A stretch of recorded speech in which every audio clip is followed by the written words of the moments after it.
warahmatullahi wabarakatuh. Saudara-saudara besar para perusahaan yang sedang menyaksikan siaran Aku Pos bersama saya Syarifudin Basri Ekom. Saat ini kami mengundang Rektor IKI Indralaya Ogan Ilir Sumatera Selatan atau Institut Agama Islam Al-Quran Al-Ittihadiyah dan disingkat dengan IAIKI, yaitu dengan Ibu Dr. Buya Sarot. Bu, selamat sore Bu. Selamat sore Bapak. Ya, terima kasih kehadiran Ibu dan kesempatan Ibu memberikan kepada kami untuk berwawancara tentang sekolah tinggi IAIKI Bu ya. Insya Allah ini akan bermanfaat bagi pemirsa kita dengan hadirnya Ibu Rektor di tempat studio ini. Bu Rektor, sudah berapa lamanya IAIKI berdiri? Baik, IAIKI sebelum menjadi IAIKI itu berdiri pada tahun 2000. Kemudian selama 21 tahun statusnya masih sekolah tinggi ilmu Al-Quran Al-Ittihadiyah.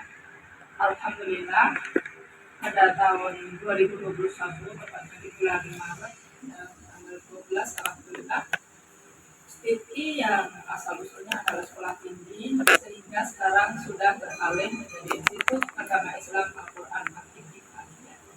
Berapa jurusan Bu yang tersedia? Berapa jurusan? Oh, baik. Terkait dengan Institut Agama Islam Al-Quran Al-Ittihadiyah, alhamdulillah saat ini memiliki 3 fakultas yang terdiri dari 7 prodi plus 1 pasca sarjana. Untuk ada pasca sarjana nggak? Ya, ya. Sudah berapa tahun tuh? Kalau pasca sarjana dari tahun 2021 berarti mau masuk ke awal keduanya. Ya. Artinya sudah mengeluarkan 2 kali mungkin. Baru mau 2 kali. Oh, 2 kali. Ya. Baru mau 2 kali. Ya. Untuk Institut Agama Islam Al-Quran Al-Ittihadiyah memiliki 3 fakultas. Yang pertama adalah Fakultas Tarbiyah, di mana Fakultas Tarbiyah ini memiliki 3 prodi, yaitu pendidikan agama Islam atau PAE. Ya. Ini adalah memberi ruang lingkup terhadap para calon guru agama ya. Karena pada dasarnya Bapak di setiap sekolah apapun itu levelnya, bahkan sampai ke perguruan tinggi ya, dari SD kemudian SMP, SMA, bahkan perguruan tinggi pasti membutuhkan guru agama. Artinya dengan guru agama ya, bagi siapa yang punya minat, alhamdulillah di IAIKI sudah tersedia, silakan untuk mendaftar ya. Kemudian selain PAE kita juga memiliki pendidikan anak usia dini ya. Jadi Institut Agama Islam Al-Quran Al-Ittihadiyah siap membantu untuk para calon-calon guru TK ya, yang mana itu dulu pernah menjadi canangan atau pernah dicanangkan oleh Ibu Bupati pada waktu itu ya, beberapa tahun yang silam, 1 desa 1 tahun. Makanya di IAIKI menyiapkan untuk pendidikan anak usia dini atau pendidikan PAUD. Yang ketiga ada pendidikan bahasa Arab Bapak ya. Nah, untuk pendidikan bahasa Arab ini alhamdulillah ya, kita semuanya untuk fakultasnya dan berikut prodi-prodinya sudah terakreditasi baik semuanya, alhamdulillah. Untuk fakultas yang kedua adalah Usuluddin, di mana Usuluddin ini memiliki 1 program studi yaitu ilmu Al-Quran dan tafsir. Kemudian yang ketiga fakultas FEBI ya, fakultas ekonomi bisnis. Nah, di sini kita memiliki 2 prodi. Yang pertama adalah ekonomi syariah. Jadi kita mewadahi para orang-orang yang kepingin menjadi ekonomi yang tetap syariah atau Islam, kita tetap pertahankan layaknya Sandiaga Uno. Ya. Kemudian juga kita memiliki perbankan syariah Bapak, di mana ini mewadahi untuk para calon-calon orang yang bakal terjun di dunia perbankan. Terakhir kita memiliki prodi pendidikan agama Islam, yaitu untuk program magister atau S2. Demikian Bapak. Ya. Bu, dari 3 fakultas itu sudah berapa kali mengeluarkan? Sudah berapa banyak mahasiswa yang sudah? Untuk jumlah mahasiswa saat ini yang ada yang aktif adalah 1.221 Bapak mahasiswa ya, seluruhnya yang aktif saat ini. Untuk alumni sejak tahun berdiri tahun 2000 dan wisuda pertama itu pada tahun 2006 Pak. Termasuk 2006. saya adalah mahasiswa pertama Pak. Oh jadi ibu Iya. dari mahasiswa dulu? Iya, mahasiswa pertama dan Iya. jurusan pertama.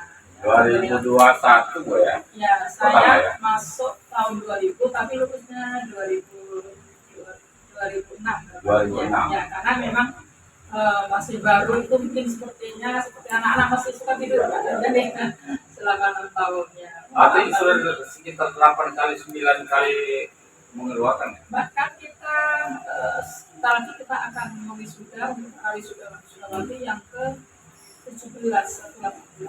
Mungkin ada monitor mereka yang lulusan alumni dari kita sudah banyak yang bekerja di mana-mana saja. Ya baik, itu terasa ya pendidikan. Jadi untuk para alumni kita alhamdulillah sudah bertebaran di berbagai institusi ya. Ada yang sudah menjadi dosen ya, ada menjadi rektor saya sendiri. Ya. Ya, kemudian ada juga menjadi guru dan juga ada yang menjadi pegawai, bahkan ada yang menjadi pegawai di kantor bupati Bapak Ya, di kantor Tegas bupati, itu ya. Ada yang menjadi polisi, kemudian juga sangat banyak sekali karena ada main kita. Dan untuk yang bekerja di bank, di BMT atau di bagian perbankan lainnya itu alhamdulillah banyak ya bertebaran di mana-mana Bapak. Artinya di berbagai institusi dan pihak-pihak swasta lainnya. Iya, alhamdulillah. Iya. Dan tadi ada S2 ya, Pak ya? Ya, baik. S2 sudah berapa tahun? Kalau S2 berdiri sejak tahun 2021 Bapak. Jadi baru mau masuk 4 tahun ya. 4 tahun. Alhamdulillah. Janji Pak Direktur kita adalah Bapak Dr. Firdaus Basuni MPD ya. Beliau berkomitmen bahwa untuk kuliah di IAIKI untuk medis dan insya Allah nanti akan selesai di usia 2 tahun. Alhamdulillah 2 tahun kurang berapa bulan itu kita sudah ada yang lulus. Ya, tahun 2023 akhir kemarin alhamdulillah untuk wisuda yang pertama kali. Berapa orang tuh waktu wisuda Wisuda pertama kali berjumlah berapa itu? 14 orang ya. 14 orang. Ya. Artinya kalau S1 sudah ribuan mungkin Bu. Ya, kalau untuk wisudawan S1-nya sudah 1872 Pak. Saya tadi baru buka-buka. Iya. 1872. Ya. Ribuan, ya. Ini kan perguruan tinggi khusus agama Islam. Ya, betul. Tentunya SDM pengajarnya ada orang-orang yang ahli di bidang. Ya, ini dari mana saja? Baik. Para dosen kita adalah dosen yang cukup berkompeten dan memiliki dedikasi dan juga pengalaman studinya juga sangat tinggi. Karena rata-rata selain ada dari UIN dan Fatah juga, kemudian juga ada lulusan dari Mesir, dari Sudan. Ini ada kandidat dokter kita ada beberapa orang yang lulusan Malaysia dan tambah lagi di UIN dan Fatah ada UIN Malang, UIN Yogyakarta, terus dari berbagai perguruan tinggi yang ada di Indonesia ini. Selain dari jadi kan mungkin tidak 100% mengenai mata kuliahnya agama Islam. Ada dari umum. Bidang dari umumnya bidang apa? Baik. Di setiap prodi itu harus ada IAD, ISD, IBD. Ya. Terus ada kewarganegaraan. Nah, ini kan umum Pak ya. Kemudian juga harus ada bahasa Inggris dan juga harus ada bahasa Indonesia. Jadi ada beberapa hal yang berkaitan dengan kependidikan dan juga institusi-institusi yang bakal mereka tempat kerja. Tentu saja kami juga menyiapkan materi-materi secara umum karena materi ini juga tuntutan dari nasional. Ya. Kalau S2-nya itu ada lulusan apa saja? Kalau S2 ini memang baru satu yaitu pendidikan agama Islam. Atau nanti lulusannya menjadi MPD. Ya. Kalau sekarang nggak ada I-nya ya, semuanya MPD. Oh, kalau dulu kan ada MPD. Ya, seperti itu saja kan MPD kan. Kalau sekarang sudah umum ya? Ya, tadi MPD. Terus kalau lulusan S1 juga SPD, Mas. Nggak ada SPD. SPD tidak ada lagi ya. Kita menyesuaikan apa yang menjadi sudah tatanan dari pemerintah. Selain dari mencetak SDM, tentunya kita akan membuka lowongan kerja. Berapa banyak dosen yang ada di sana? Baik, kalau dosen yang mengajar kita ada 58 dosen Pak ya, karena kita memiliki beberapa fakultas yang terdiri dari beberapa prodi tadi dan memang harus sesuai dengan kualifikasi dengan MK yang akan diajari. Karena kaitannya dengan akreditasi, Jika tidak sesuai maka tidak akan bisa lolos akreditasi. Misalnya MK Bahasa Indonesia harus diampu oleh dosen Bahasa Indonesia. Kemudian MK Bahasa Inggris ini saja harus diampu oleh dosen Bahasa Inggris. Demikian juga ilmu-ilmu yang lain seperti Al-Quran dan lain sebagainya, maka adalah mereka orang yang berpendidikan sesuai dengan kualifikasi tuntutan dari perguruan tinggi yang sudah diatur oleh pemerintah. Kan ada kerja lapangan Bu, yang terkenal dengan KKN dulu. Ini kalau KKN di mana-mana saja. Baik. Untuk KKN kita sebar di daerah-daerah yang sepertinya membutuhkan untuk kita dakwai. Karena KKN hakikatnya adalah kita kerja nyata di lapangan atau di masyarakat ya. Ini ada di Oki dulu pernah yang awal itu di daerah Pampangan Pak, daerah Pampangan ya. Kemudian ada di Tambang Rambat Kuat ya. Nah, kemudian ada juga di Muara ini. Kemudian belum tahun kemarin di Muara ini. Kemudian ada di Pali ya. Kemudian juga pernah juga ada di Prakumuli. Apalagi di daerah kita sendiri Tapi artinya mereka bukan di perkotaan saja ya? Oh tidak Pak, justru kita yang menjadi sasaran KKN adalah daerah yang kadang-kadang terpencil Pak. Seperti tahun lalu itu kita sampai nyebrang sungai Pak ya, yang di Banyuasin itu kita sudah ke Prakumuli, kemudian masih ke sana lagi Sky dan mana itu ya, kemudian masih naik speedboat lagi. Nah daerah-daerah seperti ini Pak yang kita jangkau, karena sisi lain kita selain sosialisasi dan juga dakwah mendakwahkan IAI. Artinya mungkin persentasenya lebih banyak dakwah daripada aksi sosial. Ya, karena kita juga punya visi ya. Dua-duanya memang harus kita rangkul. Mungkin 50-50 Bapak ya. Ya, antara sosial dengan dakwah. Kalau untuk tahun mata kuliah 2024-2025 ini sekarang sudah mulai. Untuk 2024-2025 tentu saja belum Pak, karena ini untuk semester genap di 23-24 baru mau berakhir. Ya, artinya tetapi sekarang kita sudah prosesi untuk penerimaan mahasiswa baru. Ya, kita sudah mulai membuka pendaftaran, ada alamat yang ditentukan di www ya untuk pendaftaran di Institut Agama Islam Al-Quran Al-Fatihah melalui website. Bagaimana animo masyarakat tentang perkuliahan atau tentang perguruan tinggi kita?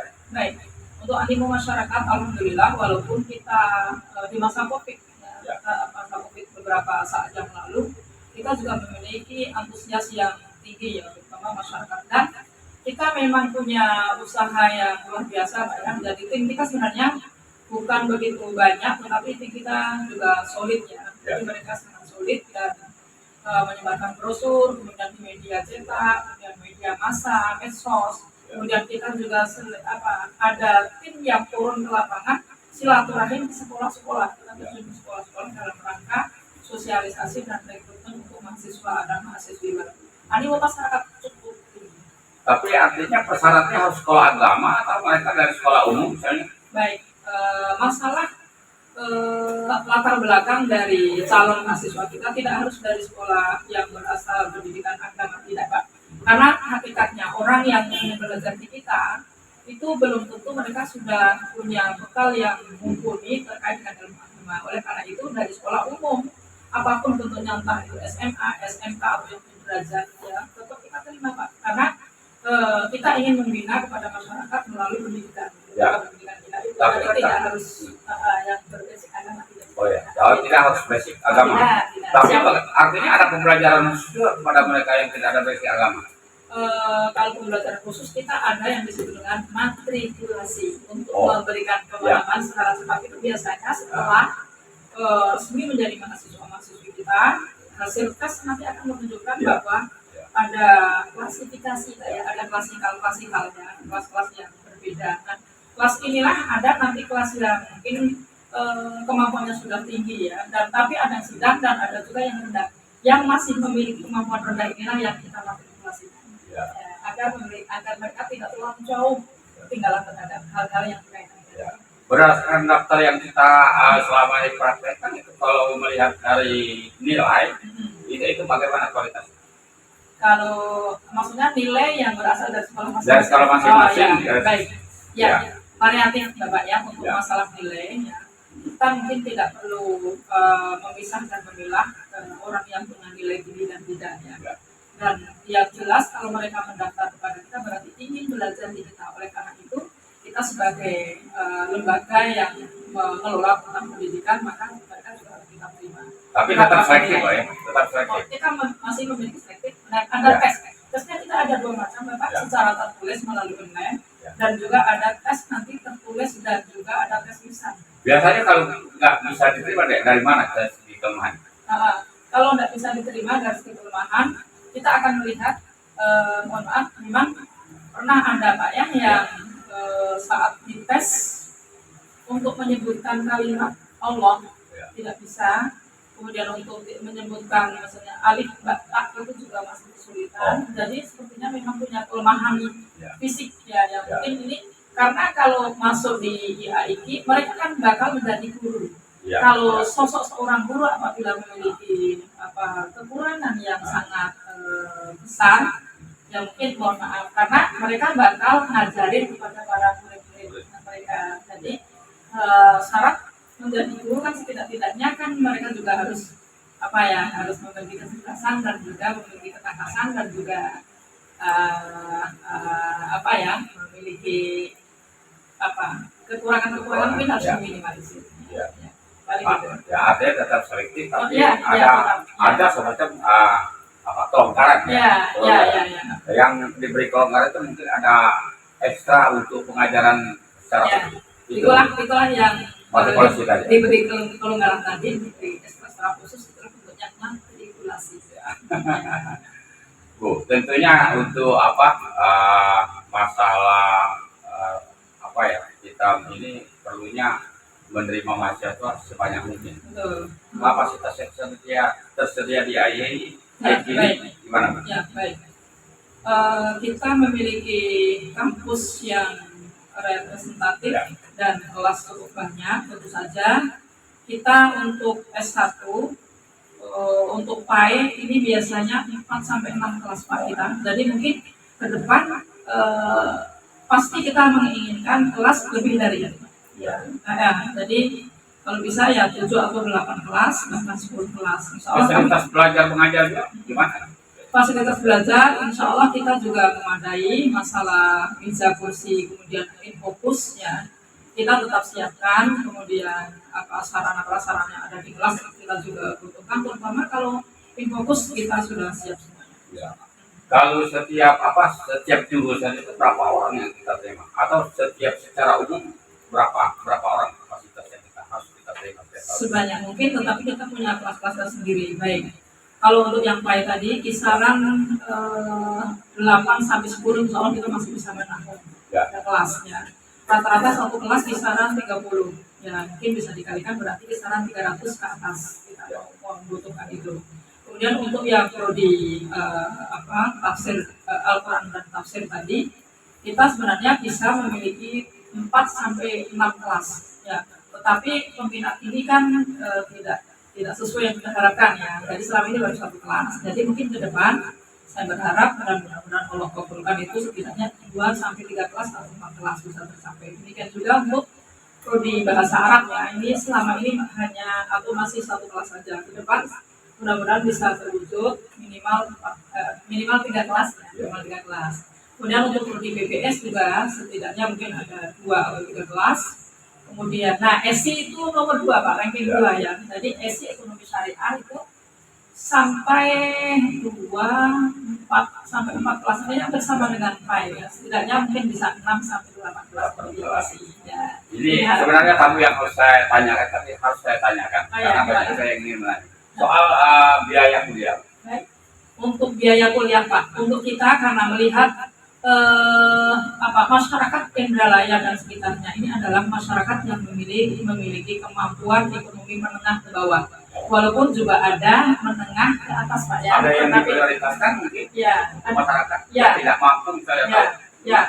Baik, bagi yang tidak mampu asalkan mereka punya kualifikasi yang mungkin kami butuhkan, siap diterima. Contohnya mereka mungkin mahir di hafal Al-Quran, bisa hafal Al-Quran. Nanti kita bisa bantu Pak. Oh, ada pendidikan SDM-nya, Bu? Ada pendidikan SDM-nya? Ya, kita siap. Ini ya masalah Kalau masalah faktor ekonomi karena tapi dianya mau kuliah di sana gimana? Ya, faktor ekonomi itulah tadi ya, kalau ada satu dua orang yang bisa kita terima, tapi Ya. mereka juga harus kita ambil dari sisi ketenagaannya ya, Ya, balik ya. gitu ya. Tapi itu perlu nego, perlu musyawarah, perlu diskusi dan perlu diputuskan. Ya. Nah, masalah kembali ke kalau di luar istilahnya UKT Bapak ya. Ya. Kalau di kita biaya perkuliahan ini adalah sangat murah Pak ya. Ya. Kisaran hanya sekitar 3 juta itu sudah bisa satu semester, dan kita kuliahnya beneran, bukan hanya apa ya yang disangsikan oleh orang, tidak. Artinya waktu-waktunya Dan 16 memang full ya? ya, dan kita 16 kali pertemuan untuk ini ya, 16 kali pertemuan. Kemudian dosen-dosen kita juga sudah memiliki kualifikasi yang tinggi. Walaupun di dunia luar mungkin mereka sudah ribut atau sedang ribut terkait dengan UKT yang sangat mahal, tetapi untuk di IAIKI sangat murah.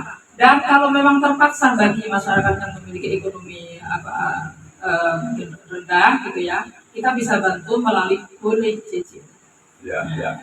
Mungkin ada prioritas misalnya sponsor yang untuk membiayai mereka kuliah, bagaimana dengan hal ini?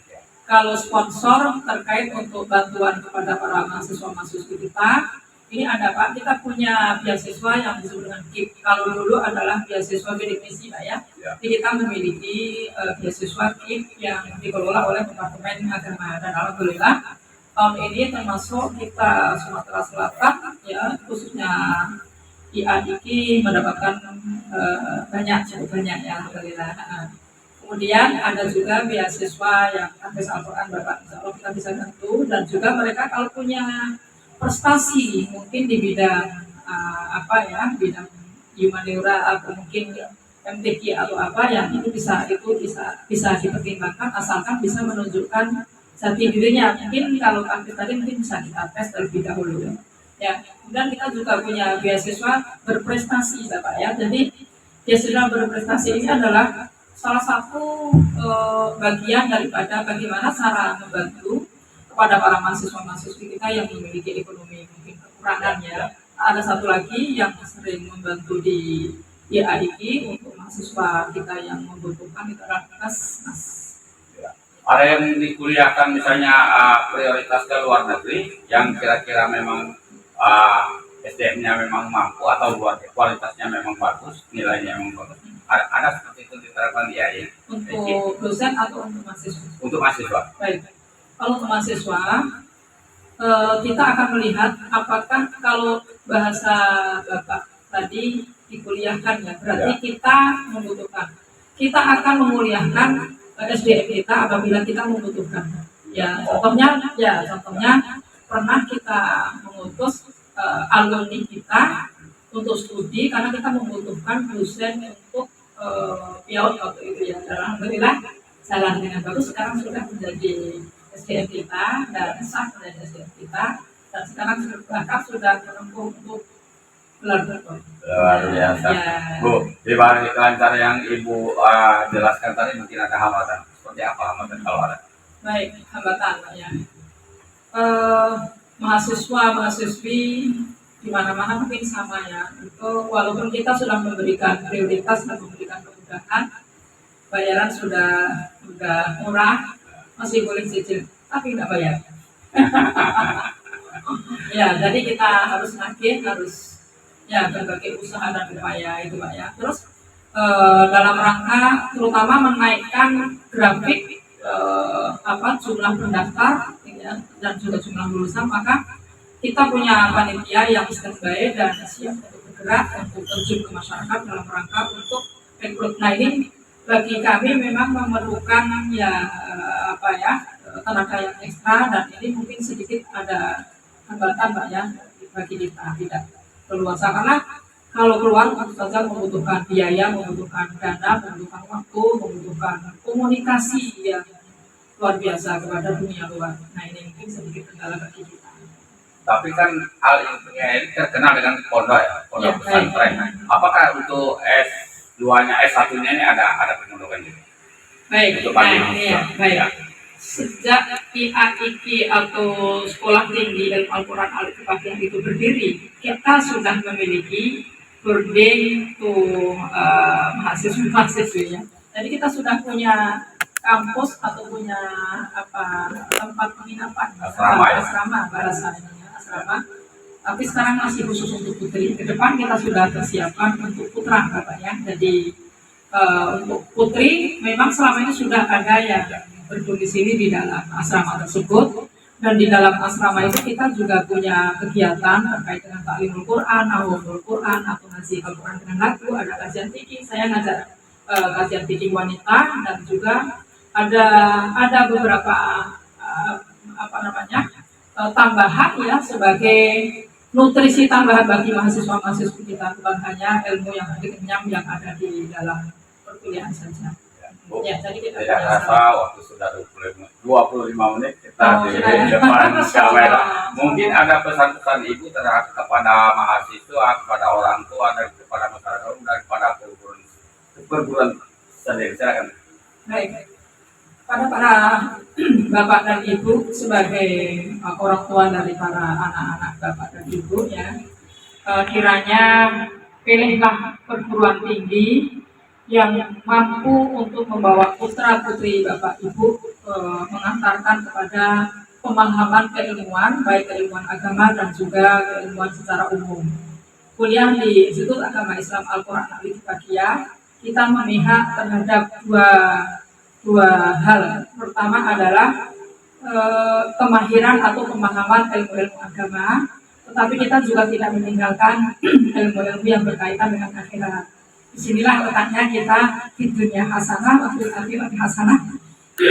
Oleh karena itu, IAIQ adalah pilihan tepat apabila bapak dan ibu memilihkan untuk putra putrinya di masa depan agar dunia dapat, akhirat juga dapat, maka kuliah di Institut Agama Islam Al-Quran Al-Fatihah yang sudah memiliki 3 fakultas terdiri dari 6 prodi dan juga program magister atau S2.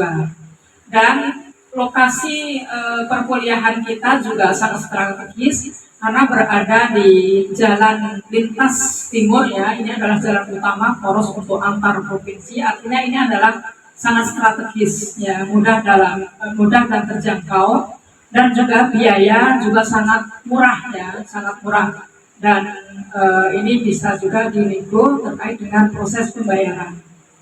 Terima kasih. Ya, Turisa, tidak terasa waktu kita hampir 25 menit bertatap muka dan berdialog, katakanlah berwawancara dengan Ibu Mulia Saro, Rektor IAIQ Indralaya Ogan Ilir, Sumatera Selatan. Lebih kurang kami mohon maaf kepada Allah, saya mohon ampun. Wassalamualaikum warahmatullahi wabarakatuh. Bu, terima kasih banyak.